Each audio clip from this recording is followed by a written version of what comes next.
السلام علیکم اکای حاجی داملا. همسایه ما در کلاب زن دارد.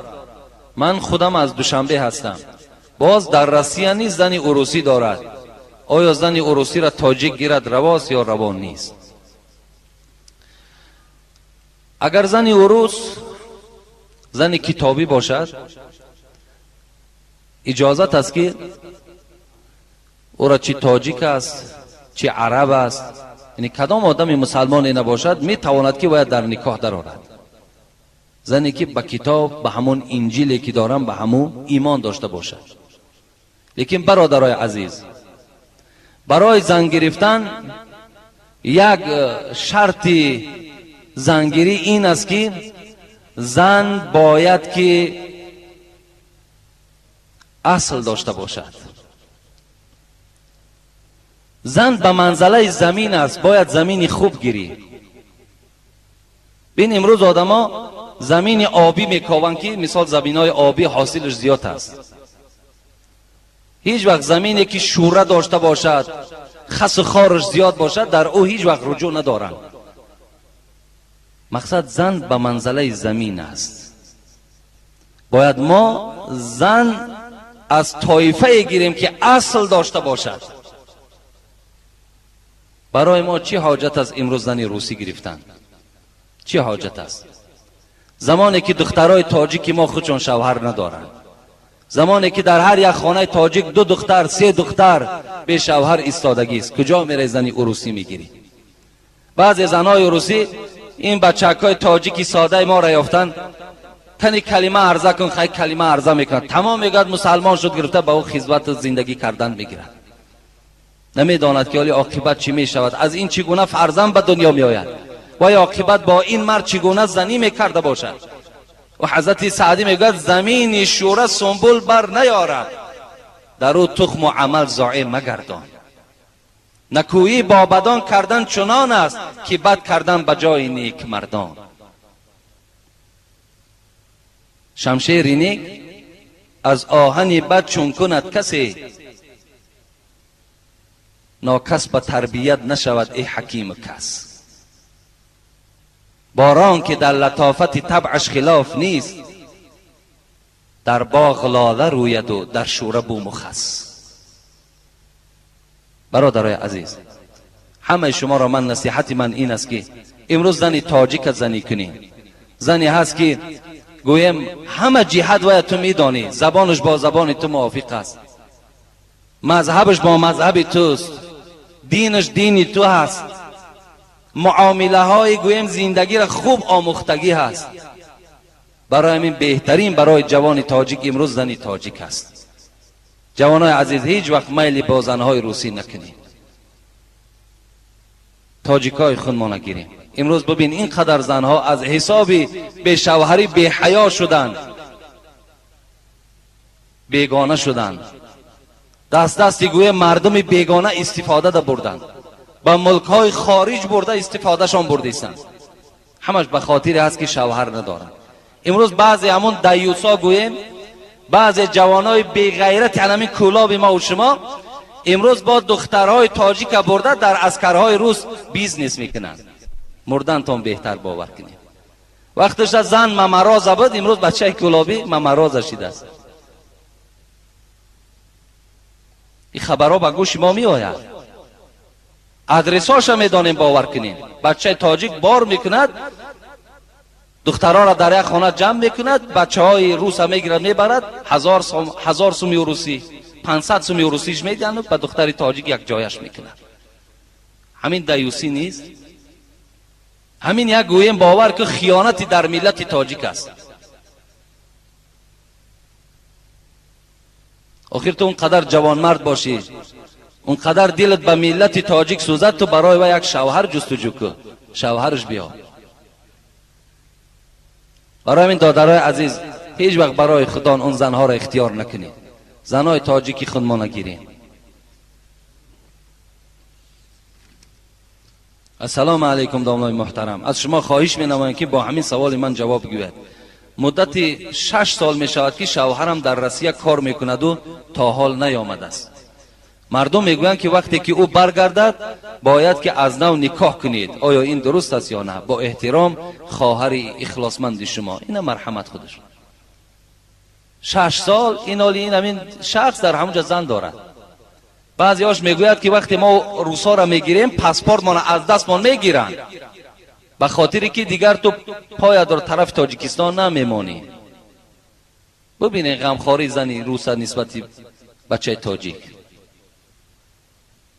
ما امروز خرسند میشیم که جوان مردای تاجیک رفته در اونجا کار میکنن و پدر و مادر و زن و فرزندشون در اینجا کمک میکنن، یاردم میکنن.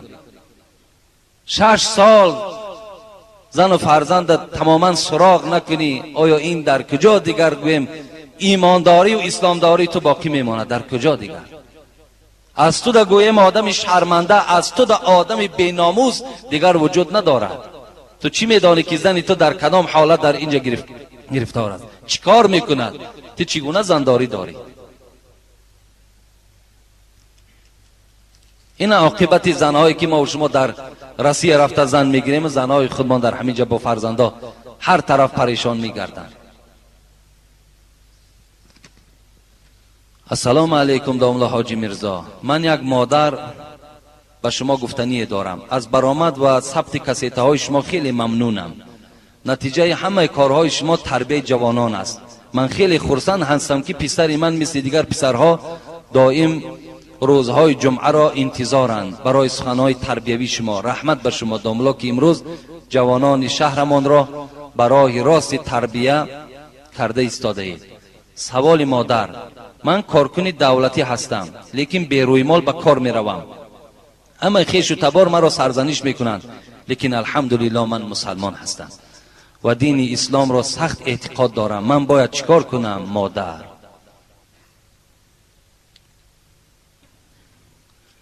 راستی بار من چی برای این مادر باشد چی برای کدام خواهری نباشد، هیچ وقت یگان تغییرات در اسلام در آیت قرآن احادیث رسول الله در آوردن نمیتوانم. چیزی که خدا امر کرده، چیزی که حبیب خدا برای ما سفارش داده است، وای برای ما دیگر چی هست؟ خودش برای ما دیگر فرمان است، وای برای ما دیگر فتوا هست. من برای این گونه مادری که خیلی گویم با یک علم با یک کلمه ها و جمله های خیلی خوب برای ما نویسانده است، منم به این مادر همین گفتنی هستم که مادر عزیز، پوشانیدن سر این فرمان پروردگار است. این الله چی در سوره احزاب چی در سوره نور تماشا کن. مرحمت اگر خواهی، امروز قرآن با طریق کریلیکی هم چاپ شده است. مبادا شما را درد نکند که ما در باب سطر و در باب رویمال وقتی صحبت میکنیم فکر کنیم که این پیشنهاد خودی من است. نه، بلکه این سخن خداوند است.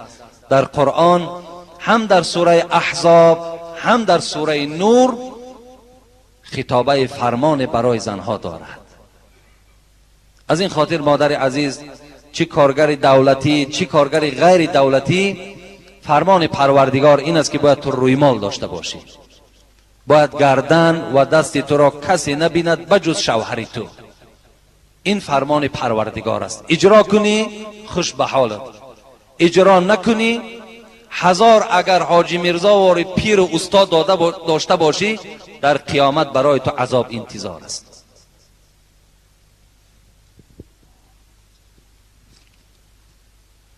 لباس خودش زیبایی است. همون رویمالی که زنها میدازند، همون آستینهای درازی که زنهای ما و شما دارند، باور کنید زیبایی از زینت است. خودش زینت است. از یک جهت فرمان اجرا شده ایستاده است، از یک جهت زینت او زیبایی همین زن پیدا شده ایستاده است. این امروز ما جای گوییم که غیبت و جای تنقیدش نیست. همین دخترهایی که در شهر میبینیم، همون چهره های زیبایی که خدا برای اونها داده است، اینقدر کریم، اینقدر گویم تمام نمود داروها را در چهره ها استفاده میبرند.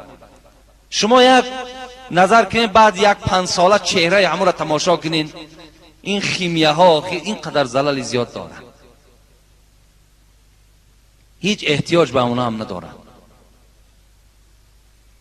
انشاءالله من در اطراف این مسئله دارم صحبتی که برای شما یک صحبت مفصلی شاید یک جمعه یا 2 جمعه در اطراف این صحبت میکنم اگر عمرم باقی باشد. السلام علیکم دام الله حاجی میرزا، اگر در مسابقه مثل گشتینگیری یا باکس غلبه به دست آری زمین را بوسه کنی از شادی درست است یا نه؟ بعضی آدمای هستن که گشتین میگیرن یا گویم در مسابقه هم باکسی که میگوید غلبه میکنن بعد زمین بوسه میکنن. اگر دیده باشین این حرام است در اسلام. زمین بوسه کردن جایز نیست. وقتی فوتبال ها را تماشا میکردیم گویم که یک گروه دیگه در غلبه میکرد، بعد همون نصرانی ها در گردن هاشون همون کریست داشتن، همون کریست هاشون بوسه میکردن. بعضی هاش کریست نداشت، با دستش همون اشاره کریست میکرد، شکرانه میکرد. امروز جوان تاجیک وقتی تو در گشتین غلبه میکنی، در باکس غلبه میکنی، در کدام چیز نباشد، تو به جای بوسه زمین سجده کن، شکر به سوی پروردگار بگو. امروز افسوس که تاجیکای ما وقتی غلبه به دست میارن بعد میان شامپانسکی هوی میکنن، بعد عرق میخورن که اینا ما غلبه کردیم. آخه این قوه خدا دادی است، تو خدای قوت داده است، به سوی پروردگار شکرانه کن. بعد این غلبه 2 رکعت نماز خوان، بگو پروردگار هزارها شکر که مرا در بین اینقدر میلیون آدم گویم خجالت ده نگذاشتی. آمده شامپانسکی هوی کردن، این یک باره به ضرر جان تو حل می شود. عاقبت در یک مسابقه چنان مغلوبت میکنن که شاید یگان اعضات شکسته شود، دیگر اصلا دیگر او را پیوند کردن نتوانی. این خطرها هم وجود دارد. دادرای عزیز، می توانید شما امروز ورزش در تاجیکستان خیلی پیشرفت کردگی است. شما وقتی که غلبه کردین مرحمت می توانین که چیکار کنین؟ زمین سجده کنین، شکر به سوی خدا کنین. یک منظره همون تایسونی که تایسون باکس میکنه، یک منظره شدیدگی بدم که وقتی در یک برآمدش غلبه کرد در زمین زد، اما آدم نو مسلمان است، همون آدم در زمین سجده کرد، بوسه نکرد، سجده کرد.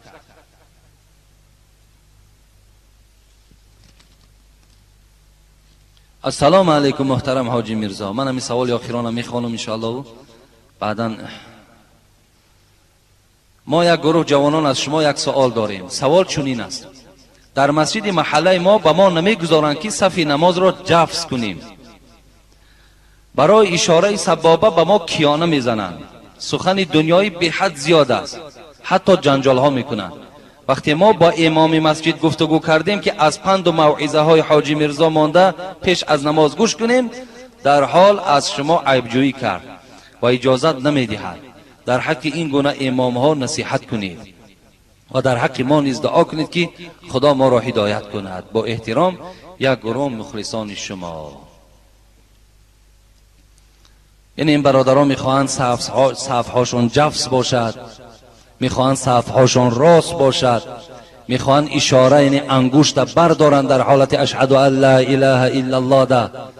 بعضی شخصای پیدا میشود که جفس کردن صفحه نمیگذارند، راست کردن صفحه نمیگذارند، برداشتن انگشت اجازت نمیدهند. و شما باید گوش نکنین. آخه او کی از خودش؟ وقتی جفس کردن صف امر پیغمبری خدا باشد، صف راست کردنش امر باشد، برداشتن انگشت امر باشد، کی را اطاعت کنی؟ امام؟ خدا رحمت کند. و حضرت حافظ میگو ابلهان را همه شربت ز گلاب و قند هست، خود دانا همه از خون جگر میبینن. چیکار کنین؟ زمان هم تشیده است. امام در محراب است که دیگر آخر دیگر چی گویم دیگر؟ اسب تازه شده مجروح به زیر پالان، توقی زرین همه در گردن خر میبینم. چیکار کنیم؟ امروز محراب ها از اون گونه شخص ها خالی اند. از شخصی که حق میگوید، از شخصی که از حدیث و آیت سخن میراند، محراب ها امروز ما و شما خالی هستند.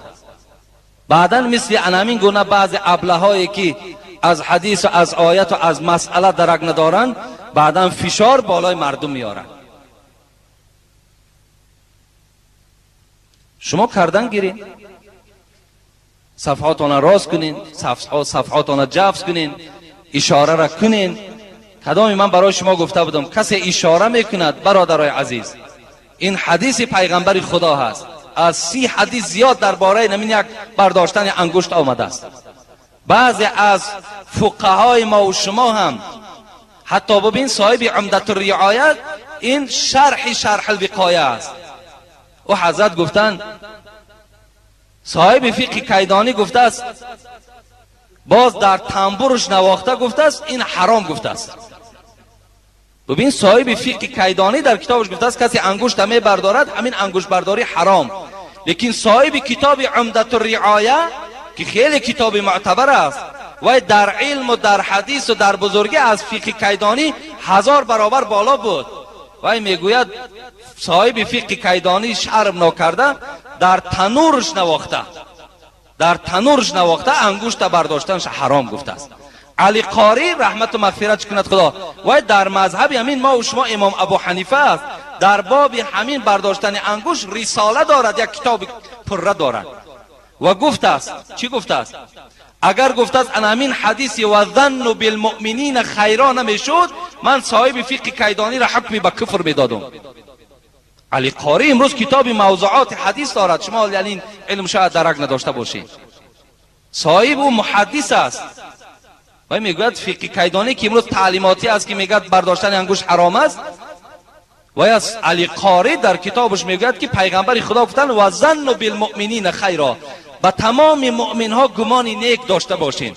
گفت اگر همین حدیث نمیشد من صاحب فقه کیدانی را حکمی به کفر میدادم که حلال خدا حلال کردگی را حرام میگن. برای همین کسی انگشت میبردارد پدرای عزیز شما خشمناک نشوید. او چی جای خشم شدن از وقتی حبیب خدا برداشتن و حتی گفتن هی اشد علی شیطان من حدید. همین شیطان گفته است آهن گرفته در تار سر شیطان میزنی، از اون ده گفته است در برداشتن انگشت شیطان ناراحت میشود. همین انگشتی که میبردارن اشهد ان لا اله الا الله ده میپرتایمش همین شیطان دردمند میشده است. و این کرده پیغمبر ما و شما هست. برای همین نمیکنی میلش نکن، لیکن میکردگی آدم ها را تحقیر نکن. این در این علم نداری، این مرحمت در این مسجد کدامت علم داری؟ در همین باب انگشت خیز مثال من کردگیش گپ زن در بین همین مردم من تو را قبول دارم. اگر دلیل های مستحکم داشته باشی از حدیث از آیت تو دلیل داشته باشی، نداری برادری عزیز. السلام علیکم داملای عزیز، مرده را راه دور بردن جایز است یا جایز نیست؟ مرده را راه دور بردن جایز است یا جایز نیست؟ امام سرخسی رحمت الله علیه از قول امام محمد میگوید که مکروه است. مقصد از همین در کولا وفات میکند میگیرن خاولین میبرن، در کولا وفات میکند میگیرن مثال دوشنبه میبرن، یا در دوشنبه وفات میکند گرفته کولاب میارن و دیگر. همین امام سرخسی خدا رحمت و مغفرت چون کند از سخن قول امام محمد گرفتن گفتن مکروه است، بردنش درست نیست گفتن. لیکن خدا رحمت کند با صاحب فتاوای خلاصه را که دیروز من نگاه کردم همین بابا این سوال خواستم نگاه کنم، اونجا گفته است تا 4000 میل اگر یعنی 1 میل یا 2 میل اگر مرده را دور برند این یگان ضرری ندارد. 1 میل در شریعت 4000 قدم است. 4000 قدم گویم اگر 50 سانتی متری گیریم 2 کیلومتر تا 2 کیلومتر گفته است. صاحب فتاوای خلاصه گفته است که باکی ندارد و بعض صاحبای کتاب گفتن این 2 میل 4000 گز می شود. یک گز 91.5 سانتی متر گویم که قریب 4 کیلومتر. اگر مرده را دور برند اینم باکی ندارد. لیکن امروز در همین شرایطی که ما و شما داریم بهترین صورت همین است که ما راه دور نبریم. خوبترین صورت چون در همون نزدیکترین منزل برده مرده ها ما جای میکنیم. اگرچه وصیت هم کی کند وصیتی او بیکاره است، وصیتی او را ما در حال حیاتش میگیم میلش به جان قبول، لیکن جان که به حق تسلیم کرد همون نزدیکترین منزل در برده گورش میکنیم. یگان گناهکاری در شریعت ندارد. فقط وصیت مرده در 3-1 ماه تاثیر دارد و خلاص. اگر 1000 سامان از مرده من باقی ماند، گوید که بچم همین همشه بعد من در راه خدا خیر کن. وقتی که از دنیا گذشت ما همون 333 سامانیش گویم صرف میکنیم و باقی مانده شبا در جان خودمان صرف میکنیم. این یگان زیان و گناه در شریعت نیست. خب دوم، شوهر میتواند که زنش را در لحد جای کند. یعنی در فخرالدین خان خدا رحمت و مغفرت کند در همین فتاوی خلاصه دلیل میارد که مکروه است برای مردم این که شوهر یا پدر یا خسر اجازت ندهند که تابوت همون زن بردارد. یعنی بعضی انسان های هستن که نمیگذارن که شوهر تابوت زنش بردارد. یعنی وقتی که به قبرگاه میبرند در راه برداشتنش دم بعضی آدم ها اجازت نمیدهند. بعضی جوان ها امروز اینقدر پیشرفت علم و انکشاف در علم است، امروز فرزندای خود چون میمرد میگن که چی نرو، قبرستان نرو، از پس فرزندت نرو. اینا همش گویم باور که یک جهالت و غفلت و نادانی است. از پس فرزندت قبرستان بره، فرزند خودت به دست خودت در لحد بگذار، درست است؟ باکی نداره. لیکن شوهر در داخل قبر در فتوا میارد که اگر محرمای زن یک جای باشند میتواند که زن در لحد گذارد، خودش تنها در لحد گذاشتش نمیتواند. همراه محرماش، همراه تغش باشد، عمکش باشد، برادرش باشد، دادرش باشد، یک جای میتواند که همون زن گرفته در لحد جای کند. السلام علیکم داملای شیرین سخن. جوانی که در خدمت است نمیتواند که نمازهای جمعه را بخواند، شما در این سوال چی گفتنی هستی؟ یعنی برادرایی که امروز در قشونها گویم حربیده خدمت میکنن، یعنی همچو عسکر خدمت وطن مادر میکنن، اینا عذر دارد. برای اینا اگر شرایط جمعه خانی که نباشد میتوانن پیشینهاشون خوانند، زیرا که اینها شرایطی گویم جمعه خانی نباشد چیکار کنن؟ کجا روان جمعه خانه؟ اگر شرایط پیشین خانی داشته باشن همون پیشین هاشون در همون گویم که جایهای خدمتشون ادا میکنن. جوانای عزیز، امروز خدمت وطنم یکی از قرضهای هر یک گویم شهروند تاجیکستان است.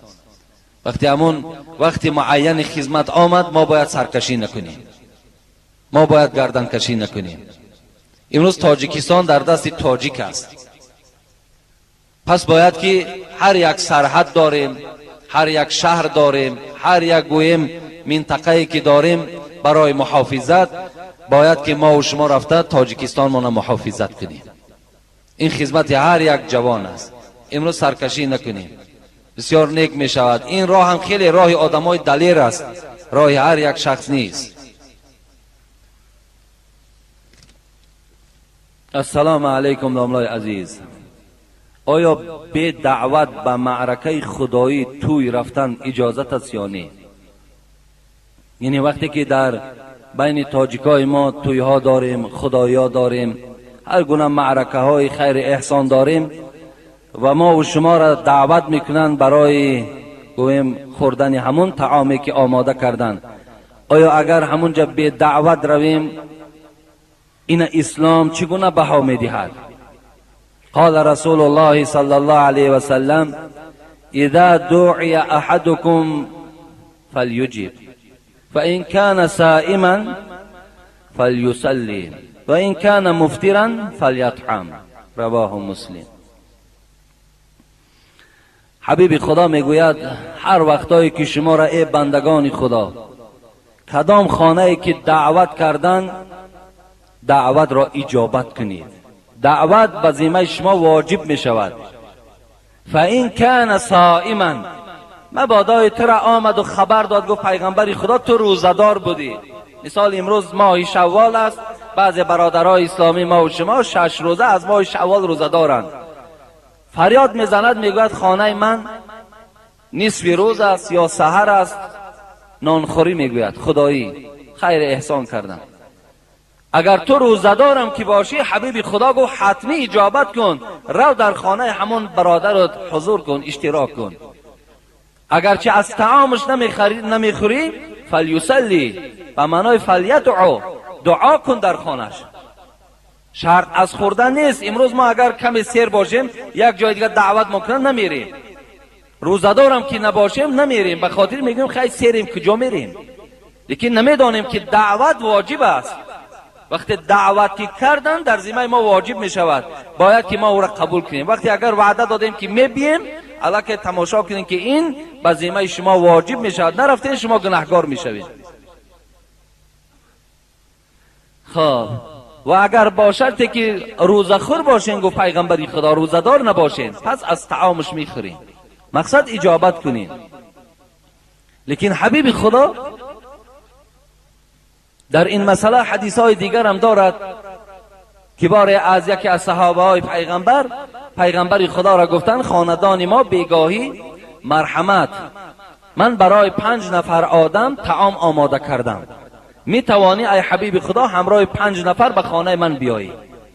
حبیب خدا میگوید وقتی بیگاه شد، 1 نفر زیارتچی حبیب خدا از کجای پیدا شد؟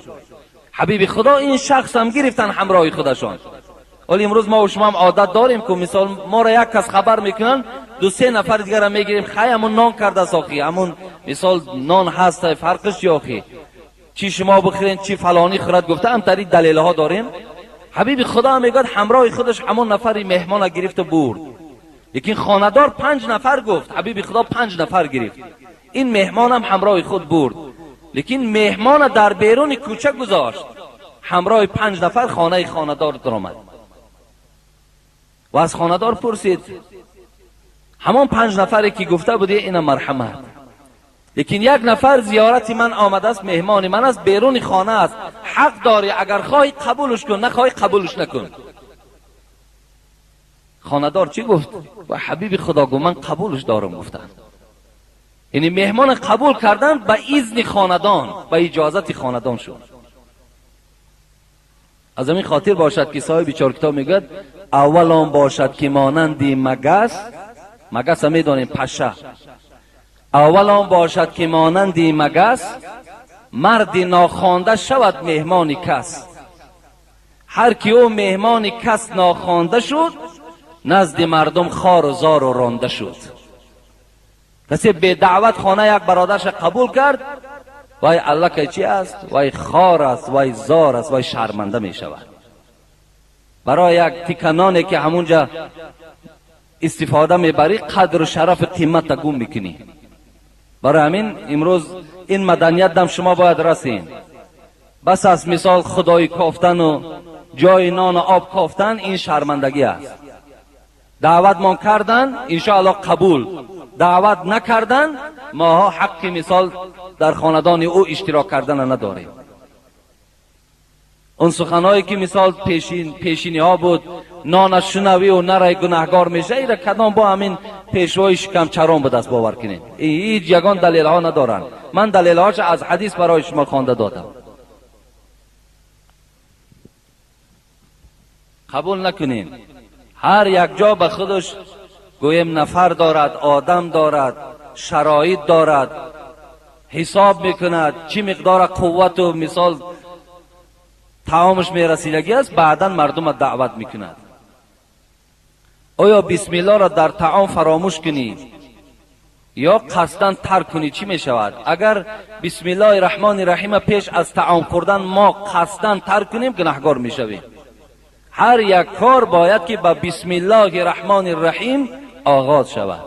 حتی وارد شدن جنت ده انسان بسم الله الرحمن الرحیم میگفته است، با جنت میدرآمده است. همیشه باید که در زبان ما بسم الله الرحمن الرحیم جاری باشد.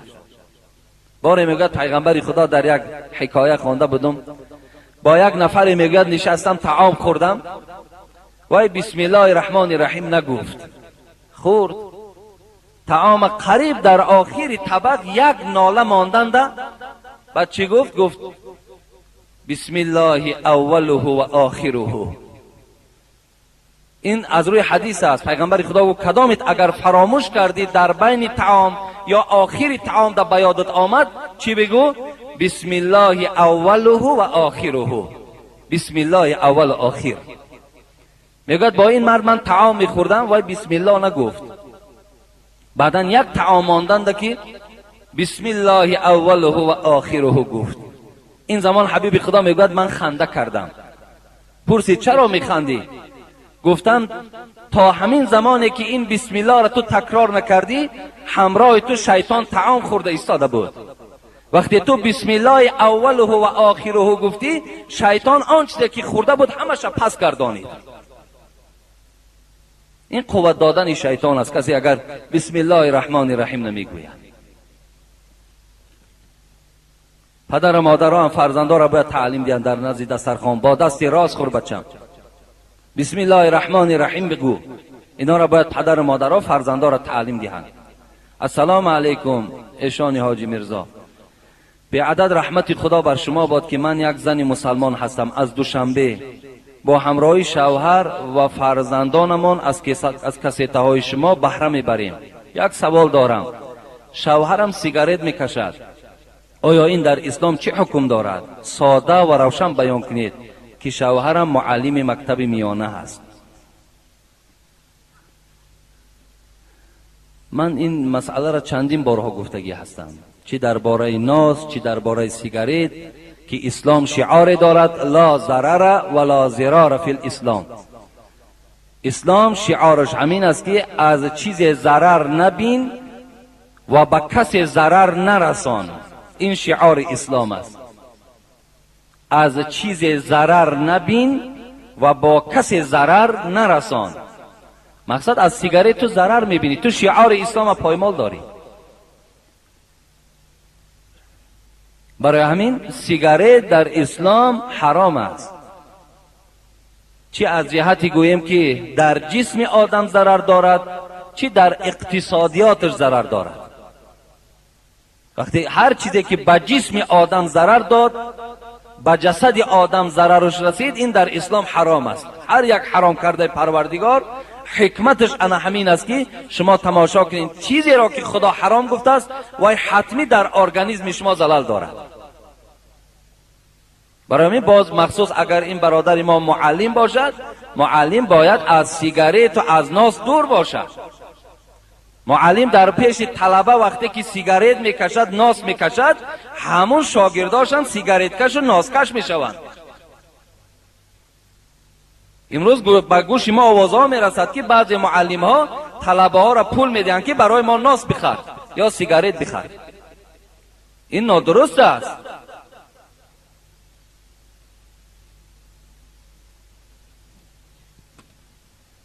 داملای عزیز، من یک طالب علم از فرخار هستم، با یک سوال با شما مراجعت کردنی هستم، خواهش دارم این را جواب گویید. قال رسول الله صلی الله علیه و سلم ابو حنیفه سراج امتی.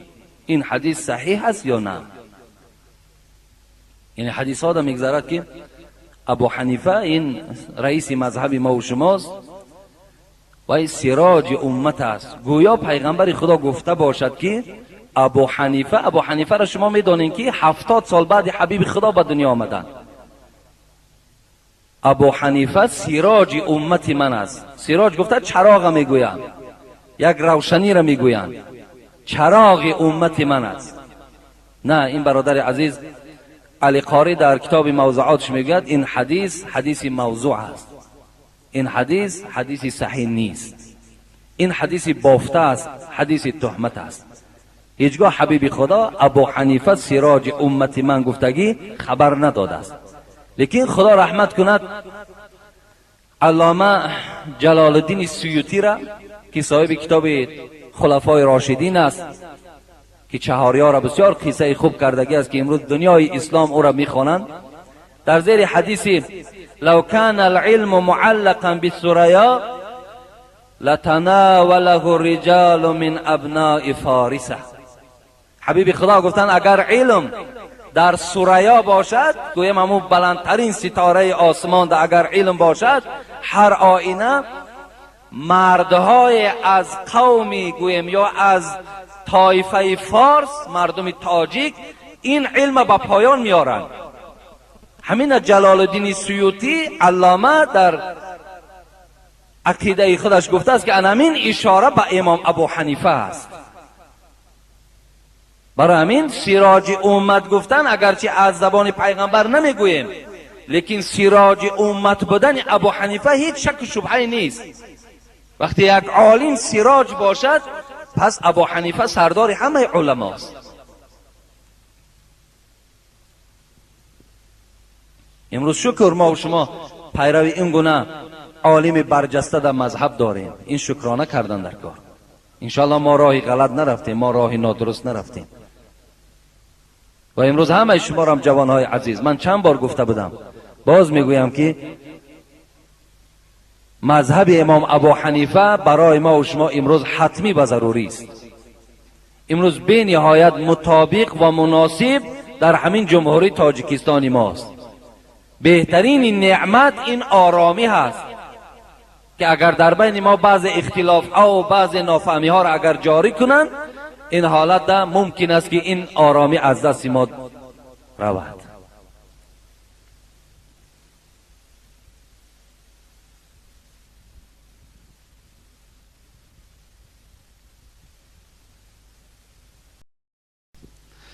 و آخر دعوانا ان الحمد لله رب العالمین. یک 5 دقیقه دیگر مانده است. همینجا مهمان داریم انشاءالله در اطراف همین کدام مسئله برای ما و شما یک چیزی میگوید، در ممکن تای 5 دقیقه است، ممکن تای 10 دقیقه است، همین ما و شما گوش کنیم. از حکومت نماینده دین انشاءالله بعدا دعا میکنیم مرحمت. پیش از آنی که تو خانه کعبه می روی باید که تیار شده روی. یعنی بعضی حاجی های امروز می آیند، شما می دانید بعضی هایش می آیند، امروز خبرهاش می آید که حاجی را دیدیم کش پهلو کده عرق زده است، حاجی را دیدیم مثال به وقت نمازش نمی خونه، حاجی را دیدیم مثال با فلان دخترک مثال یک جای شیدگی فلان فلان، یعنی در حق مثال فلان حاجی فلان گپا. در اصل اینا وجود دارند. برای همین هر کسی که خانه کعبه زیارت می رود باید آن چیزی که از اخلاق های نادرست و گویم کردارهای بدی که داشت همه را ترک میکند، رفته حج میکند، میآید انشاءالله در نزد خدا بهترین مکافات جنت است، برخوردار می شود. برای همین این یگان بسیار پیشنهاد خوب است. کدام خیلی مسئله قیمت شید نشید برای بای یا برای تو کمبغل نیست. این برای آدمی بای $100 قیمت میشد، $200 قیمت میشد، برای فرقی ندارد. او برای مثال خودت برای یگان کسی دیگر که پول نداره $100 خیلی پول کلانه. برای آدمی با دولت $100 چی پول هم نیست آخه. برای همین حج خدا برای آدمی با دولت گفته است، برای آدمی نادار مرحمت نماز جمعه. با صدق بیا نماز جمعه را بخوان، خداوند ثواب حج در نامه اعمالت می نویسد. و بایهایی که در اونجا خیلی که رفیق قیوم ذکر کردن، انا بایهاش در اونجا از پس خیریه نمیگردن. انا منوش که همین روز اینجا حولی فروختن، زمین فروختن و ماشینش فروخته است رفته است، بعد اونجا دیگه پس همون ماشینای خیریه بد میدوه که کجا دگون خیریه و خدایی وجود داره که بخریم. بعد خب اینجا در حق بچه‌هایی که این هفته خدمت کردن دعا میکنیم. من مادرم پسرم در تحصیل علم هست، دعا کنید. گفته اینجا در یک مبلغ اسپاریدن. یک برادر زکات مال دادن. خب پسر اکای شراف نفتی بازه برای مسجدم همین هفته یاردم آوردن، مبلغ پولی آوردن. یک برادر دیگر هم صدقه کردن، یک مبلغ گفتن نامانه نگیرید برای ساختمان همین مسجدی که آغاز کردیم. مادرم بیمار است، دعا کنید. گفتن برادرمان محمد شریف که در همین مسجد ما و شما پیوسته اشتراک دارد و فرزندم در روسیه است، ایدیمت گفته که در حقش دعا کنید. و اینجا چند برادرها از دوشنبه به نام خوشنود و حسین و رضوان و عبدالملک از محله سیواستوپل. یعنی گفتن که یک خواهر داریم به نام عایشه که دلش بیمار است، در حقش دعا کنید. خدای مهربان این بنده هایی که خوانده شدن، خدایا بیماری هاشون شفای کامل و شفای عاجل نصیب و روزی بگردانی. گذشتگانشون خدای مهربان رحمت و مغفرت بگردانی و هر آرزوهایی که در دل دارن خدای آرزوهاشون حاصل بگردانی. ربنا آتنا فی دنیا حسنه و فی الاخره حسنه و قنا عذاب النار. آمین و رب العالمین.